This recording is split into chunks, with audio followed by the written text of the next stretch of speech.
లేవంటున్నారు. కానీ ఒక వైసీపీ గవర్నమెంట్లో అంటే ఒత్తిడి లేవని నేను చెప్పలేదు. ఒక వెలిగిన వ్యక్తి విపరీతమైనటువంటి ఒత్తిడి నా పైన వచ్చింది. ఒత్తిళ్లకు లొంగలేదు, భయపడలేదు. ప్రలోభాలకు లొంగే వ్యక్తి ఈ విజయసాయిరెడ్డి కాదు, భయానికి లొంగేటటువంటి వ్యక్తి ఈ విజయసాయిరెడ్డి కాదు అని నేను మీకు తెలియజేస్తాను. అటువంటి వ్యక్తి ఎందుకు ఈ మార్పు వ్యవసాయం వైపు ఎందుకు అంతగా మరలిపోయారు? ఒక వెలిగినటువంటి వ్యక్తి అంతటి మార్పుకి కారణం ఏంటంటారు? మారినటువంటి రాజకీయ పరిస్థితుల్లో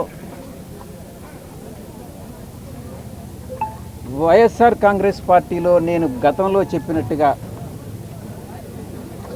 మా యొక్క అధినాయకుడి చుట్టూ ఉన్నటువంటి కోటరి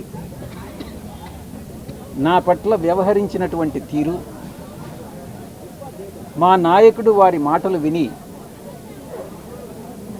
నేను ఒక అంతర్మథనానికి లోనై ఒక నిర్ణయం తీసుకోవడం జరిగింది.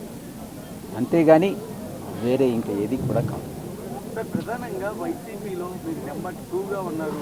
జగన్మోహన్ రెడ్డి తర్వాత మీరే. అలాంటి పరిస్థితుల్లో ఇప్పుడు మీరు లేకపోవడంతో ఒక చాలా కార్యకర్తలు కానీ నేతలు కానీ ఒక గ్యాప్ ఉంది అనేటటువంటి దీనిలో ఉన్నారు. వాళ్ళు కూడా చెప్తున్నటువంటి పరిస్థితుల్లో మేము వెళ్తున్నాము.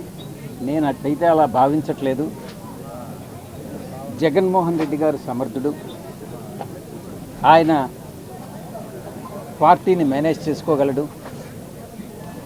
నేను ఒక్కటే ఆయన్ని అభ్యర్థిస్తున్నాను, చుట్టుపక్కల ఉండేటటువంటి నిబద్ధత లేని వ్యక్తుల మాటలు వినవద్దు అని ఒక్కటే నేను జగన్మోహన్ రెడ్డి గారిని ఈ సందర్భంగా అభ్యర్థిస్తున్నాను. వారి మాటలు, నిబద్ధత లేని వ్యక్తుల మాటలు, చుట్టూ ఉన్నటువంటి వాళ్ళ మాటలు విని ఆయన తప్పుదారి పట్టించుకోవద్దు అని నేను చెప్తున్నది.